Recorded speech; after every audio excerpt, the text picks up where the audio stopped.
On behalf of AFL Queensland, I'd like today to announce our new State Disability Inclusion Ambassador, Dayne Beams. Dayne will work very closely with AFL Queensland to promote our disability and inclusion programs and initiatives. He'll also work greatly to promote our game and make sure it's accessible for all. Dayne's first engagement will be on Saturday the 13th of June at Metricon Stadium with our state inclusion trials. This day they'll pick a Queensland team which will play at the National Championships in August. Dayne will also be involved at a grassroots level with our Auskick dedicated autistic program at Aspley Hornets Footy Club in August. I'd now like to introduce Dayne to say a few words and answer a few questions. Yeah, well, that's it. Like saying, it's a great opportunity for me. Obviously, I've brought into a family where I've been close enough to my fiance's brother who's got Down syndrome. So the last 4 years I've had a lot to do with him, and it's something that it's opened my eyes up to a lot of different things, about Australians that are different. And he's been great for me and great for my development as a person, and I'm really looking forward to working with these next kids and getting involved in sport in some way, because I think it's very important that these guys feel a part of a team sport and feel a part, and they can make friends and stuff through that. So yeah, it's a great opportunity for me and one I'm really looking forward to working with. So do you try and get hands-on with it as much as you can, Dayne? I coming from Collingwood last year, I was lucky enough to Clinton Young. So Clinton Young's brother had Down syndrome, and he asked me to come along to a team out in Melbourne called the Ringwood Spiders, who I spent probably 6 to 8 weeks with last year, just going to training and working with them guys. And Kelly's brother Mark, who I was just talking about before, I was able to get him off his backside and get him down, and just getting him involved within and it's more about, also for him, it was more about getting him involved with other kids and mingling with other kids and making friends that way. So yeah, it was really good, and I learned a lot in those that short period. And it's when AFL Queensland approached me about taking on the role as ambassador, I was thrilled, and it's something that I'm really looking forward to. Seeing these guys being able to have a run around, have a kick, how much does it mean to them, and what's the feedback you've gotten? Well, I've done a lot of clinics in my time, and you sort of pick up things along the way. And for me, the kids that enjoy clinics the most are ones with some sort of disability, whether it be because they don't really know who you are or that sort of thing. It's great to see the smiles that it puts on their faces, and obviously they live different lifestyles to any sort of everyday Australian. So it's really good for them, and it's able to get them involved in some sort of team activity and just getting them to feel important. You mentioned your brother-in-law Mark, or future brother-in-law Mark. Does he love his footy now?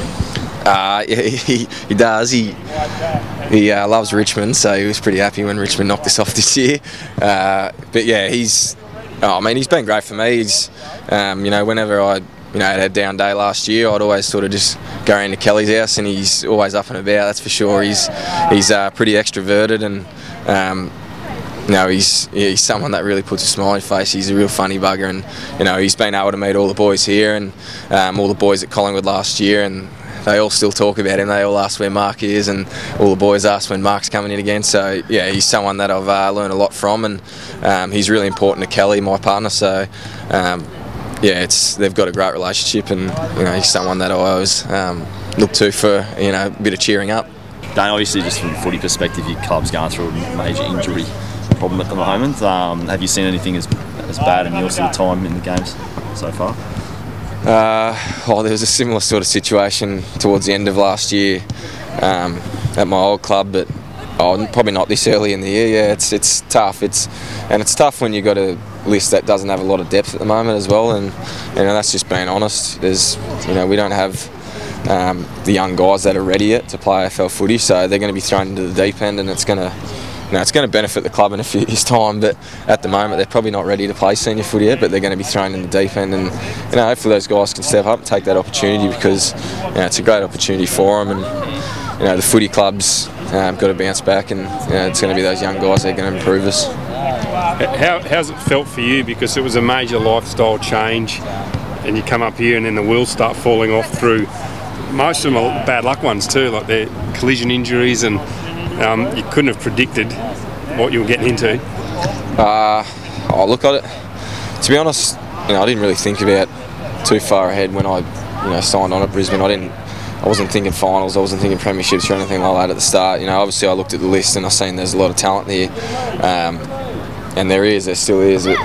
Things haven't gone our way early on, and the challenge for us is now is to stick together, and it's a tough time. It's we're 2-7. We're under no illusions where we're at as a footy club. We've only won 2 games, so the improvement's just got to keep going. We've got to keep sticking to our structures, sticking to what we've been coached to do, and things will turn. They'll eventually turn for us. So the main thing at the moment is getting all the boys to stay together, not fracture, and really try and turn our season around. And how you've been successful in that? Like, how does the mood compare? You've been at successful clubs. Now you're in a club going through a rough patch. How do you feel the playing group is coping?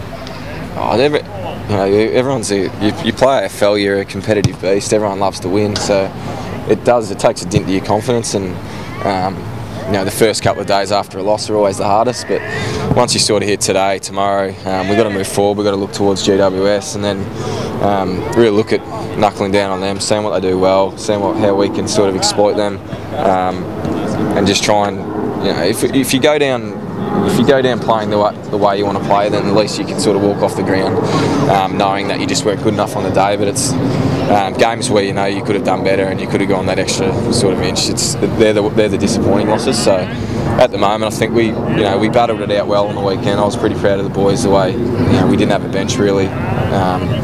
Sort of halfway through the second quarter, so it was difficult in that regard. It was a hot day, so I was proud of the way the boys were able to stick it out, but at the end of the day we didn't get the win. And we know injuries have played a part here as well, but how vital is it that the club chases a key position player at either end? I mean, obviously you've sort of looked up and seen Travis Cloak for a lot of your career, and looked back and seen Nathan Brown. How desperate is the need to get an established key position guy here, do you think? Oh yeah, I mean it'll be vital for our young guys. Like, we've got young, inexperienced forwards, so if you can nab someone with a bit of experience that can sort of help guide those guys. And I think you sort of look at games, and you look at the games that you've lost, and it'd be nice to have sort of Nick Rewalt floating around an F4 line on the weekend. It's difficult, but it's what we've got, and those guys are going to develop. Dan McStadium play on the weekend. I think he's been playing pretty well, and he'll benefit from someone with a bit more sort of presence and a bigger body around him, because he won't get the key defender, and down the other end you won't. If we get Rog Merritt back at some stage this year, I don't know when that will be, but Jace Clark won't have to play on those big power forwards, and he can take that second forward. So yeah, we've been it's the cards that we've been dealt, but we'll make do with what we've got, and those guys are. They want to develop. I see them inside, and they're keen to make their games better, and they're keen to go to that next level. It's just a matter of time, I think, before they do. So you'd be keen on the club sort of chasing a Rance or anyone else that's sort of available to try and ease the workload on the younger fellas?